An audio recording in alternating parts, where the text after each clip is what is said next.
parliamentary inquiry. Thank you, Mr. Chair. The rules of the committee says that this committee only acquires jurisdiction on matters of nonfeasance, misfeasance, malfeasance. And under Section 2, Mr. Chair of the rules, there should be a prior determination whether or not these malfeasance, nonfeasance, and misfeasance are directly or specifically relating to the persons charged of this. Has this committee made a prior determination of this? And if so, when did it happen? And where is the order specifying that the committee has just reached a prior determination? This is very important, Mr. Chair, because the rules also says that after determining or making a prior determination, this committee will set an order, and that is the only way that this committee acquire jurisdiction over the person's subject matter of this inquiry. And that particular order of prior determination will set out the parameters. If I can make a comparison, Mr. Chair, in regular court, it is called pre-trial order, where the parameters of the inquiry, the presentation of evidence or explanations or allegations are limited to that set of stipulation.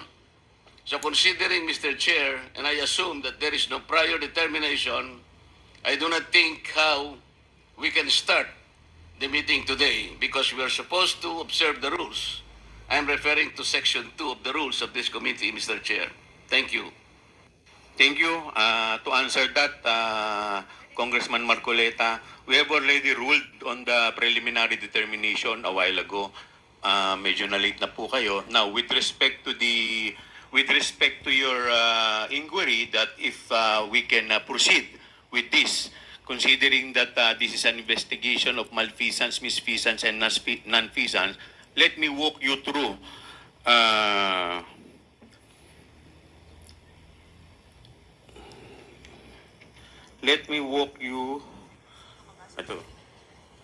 through the definition of good government and public accountability. It provides that all matters directly and principally relating to malfeasance, misfeasance, and nonfeasance in office committed by officers and employees of the government and its political subdivision and instrumentalities, inclusive of investigations of any matter of public interest on its own initiative or upon order of the House. For the information of everybody, the issue on confidential fund is a matter of public interest. Public Lahat interest, po tayo ay interesado, hindi lamang po tayo, yung publiko po, interesado. Paano yung paano po OOI ito ninyo? gagawin. Public Kaya interest din yan. yun po ang dahilan why this committee has jurisdiction over the subject matter. Sino mag-imbestiga sa OOI Yes, ninyo? Congressman Marcoleta. Mr. Chair, under Section 5, there should be a record of preliminary determination. It says that the proceedings in the preliminary investigation or determination shall be recorded through stenographic notes. What you were mentioning are motu proprio cases. Motu proprio I cases. am assuming that this committee started by way of a referral because of a privileged speech delivered on the floor by one of us. And so this is the main subject matter of this committee meeting, and to which we should first determine preliminarily whether or not this committee acquires jurisdiction. And I demand a record of preliminary determination under Section 5 because it says, upon termination thereof, Mr. Chair, the chairperson shall issue an order which shall recite in details the matters taken up. So what are the matters taken up, Mr. Chair? I think we should be able to comply with these elementary rules as specified in the governing rules. Yan. Kaya Well, considering that we are still we have yet to proceed to the interpellation, we are still in the period of recognizing the resource person as well as the witness. With that, the chair declares 1 minute suspension. Yan. Kaya pala talagang pinag-iinitan na nila si Congressman Marcolita. Dahil sinusupla na sila sa kanilang mga kagagawan dyan eh. Kasi sabi pa nga ni Marcolita, hindi na sinusunod yung mga tradisyon, yung buong nasa rules. Na dapat sundin kung ano ang nakasulat doon sa Constitution na rules. Ito kasing ibang mga, lalo na yung mga tuwadkom, na congressman na grupo ni Tambi, ayan, sumusobra. Hindi na sumusunod sa iba yung dapat supposed to be pag-usapan. Katulad nito, public interest daw. O paano naman yung yung MOOE ninyo? Public interest din yan. The people should know.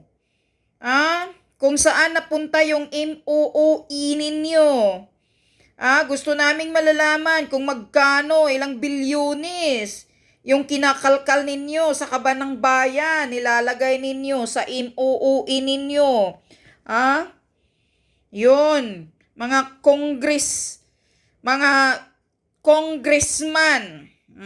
Tawagin ko pa kayo ng maayos ngayon. House of Representatives. Sabi pa ni Maharlika, thieves. Dapat, kung mag-question kayo sa isa, questionin nyo lahat. Sarili ninyo, be a transparent, kung public interest, you to the people, kung saan ang gagaling, saan ginagastos ninyo ang mga budget ninyo. Unang-una, kayo sana ang magpapakita bilang isang mga congressman, kayo ang gumagawa ng batas, kayo ang nag-iimbestiga sa mga plenary, dapat ipapakita ninyo, be a model to the public. Ipapakita ninyo ang mga salin ninyo, ang inyong mga budget kung paano nyo din ginastos. Hindi na si Sara Duterte lang ang gigipitin ninyo. Bakit? Si Sara Duterte lang ba ang nagkaroon ng confidential funds? Paano yung mga mayors? Diba? Mayroong mga intelligence o confidential funds din yon. Mayor, governor, yung mga PNP. Imbestigahan nyo din sila lahat. Kung paano nila ginastos yung confidential funds. Kaya nga, malinaw pa sa sikat ng araw, yung sinasabi na message ni Sara Duterte doon, na talagang pinopolitika siya. Yung mga investigasyon ninyo, pinopolitika siya, or plano nyong i-impeach si Sara Duterte. Yan talaga yon. Ang katotohanan, pinag-iinitan nyo lang si Sara Duterte. Dapat lahat imbestigahan ninyo yung nakakuha ng confidential funds or intelligence funds. Yon, yung mga PNP na mayroong mga intelligence funds, imbestigahan nyo din yon. Kaya yon ang tinasabi ni Marcolita. Kung public interest, dapat lahat imbestigahan. Sige, ipatawag lahat dyan. Kasi hindi lang naman si Sara Duterte ang nagkaroon ng confidential funds eh. Sabi pa nga ni Sara Duterte, sagutin ko ang tamang lugar, ang tamang sagot sa tamang lugar na dapat niya isusumiti ang correct na sagot niya. Nagsasubmit na siya sa COA. Nag-reply na siya sa COA.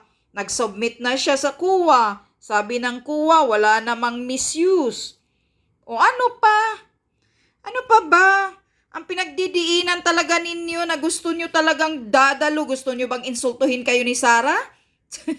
Yan ba ang gusto nyong marinig? Kaya ito si Kong Marcolita, kahapon, hindi na daw siya pinagpasalita.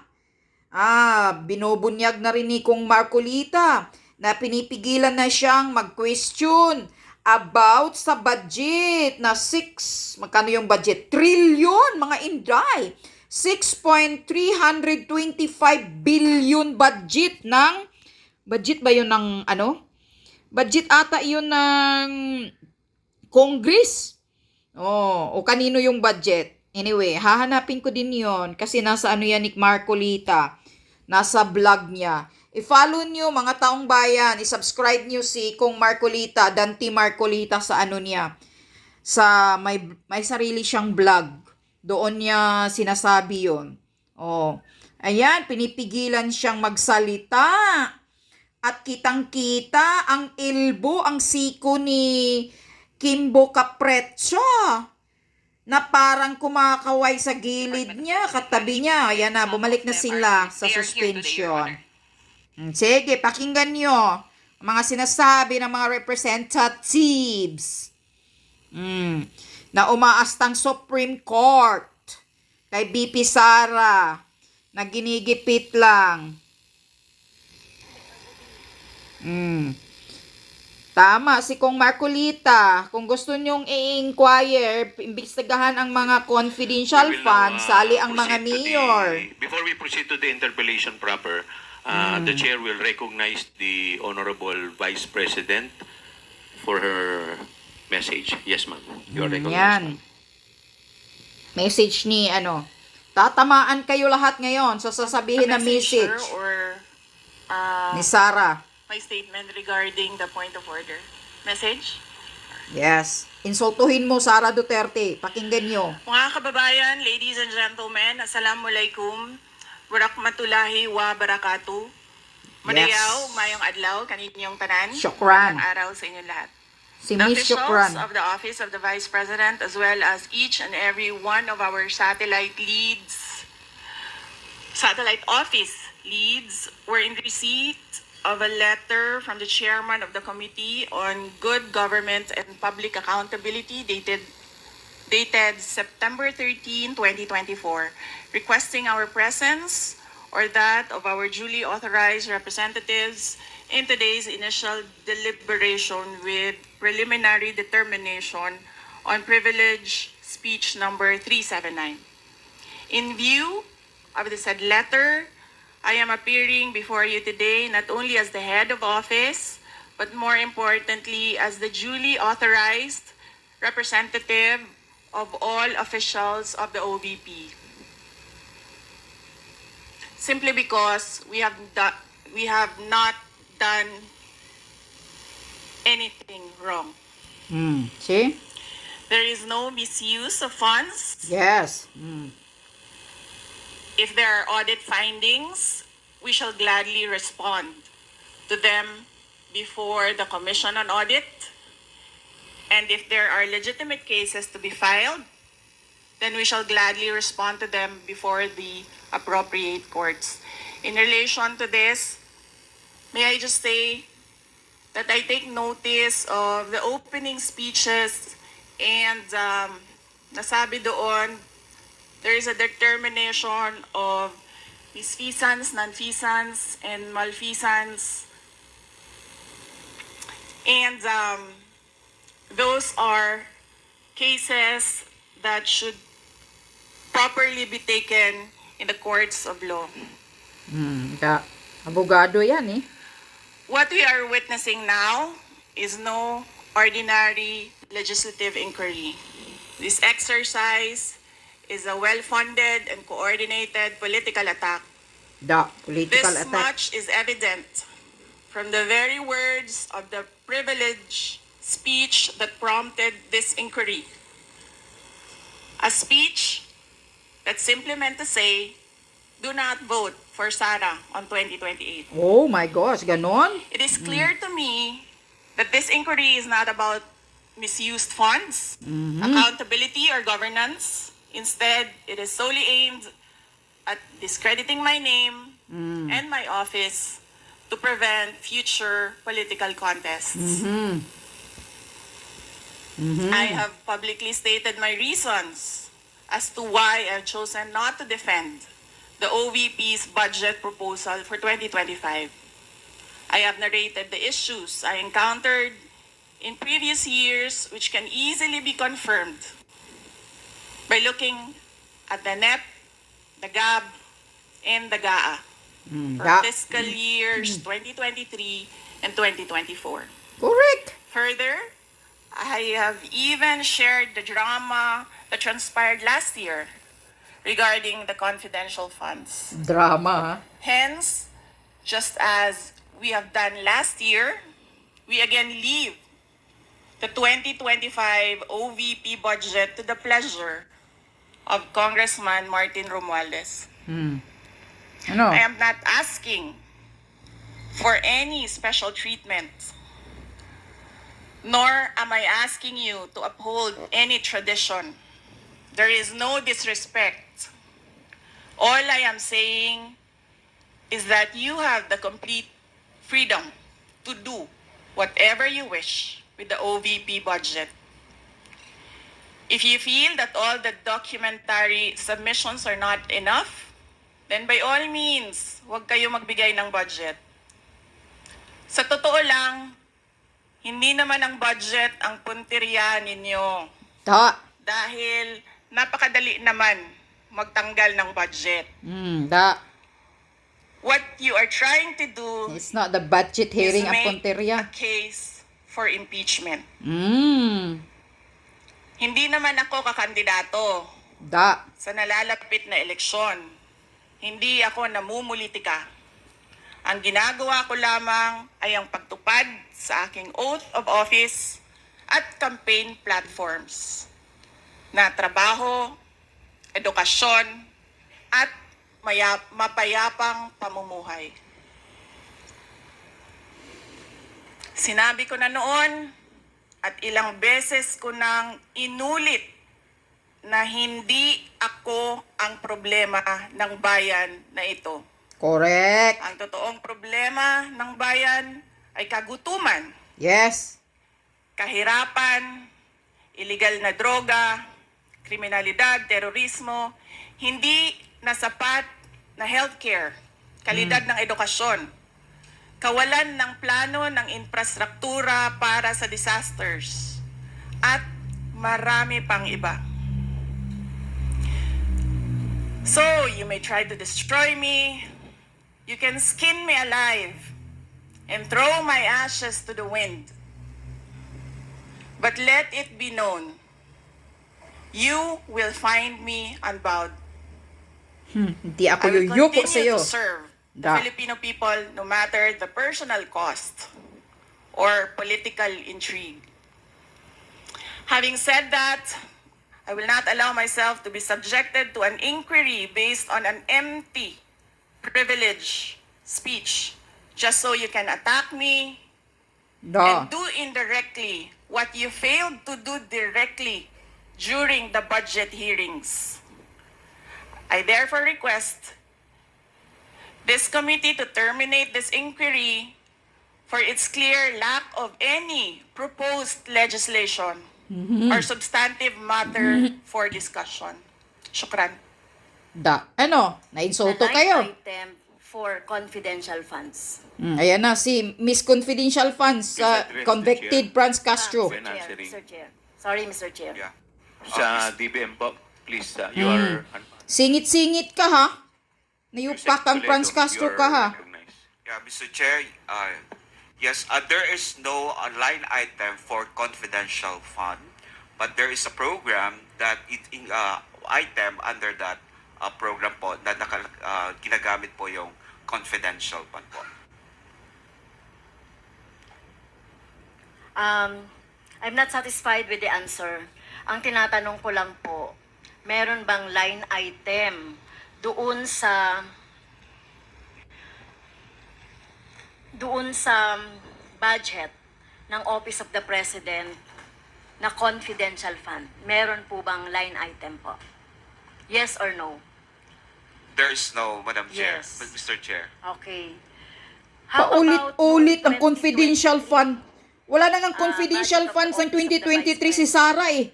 Is there a line? 22 pa lang ninyo about binigay noon ang confidential funds?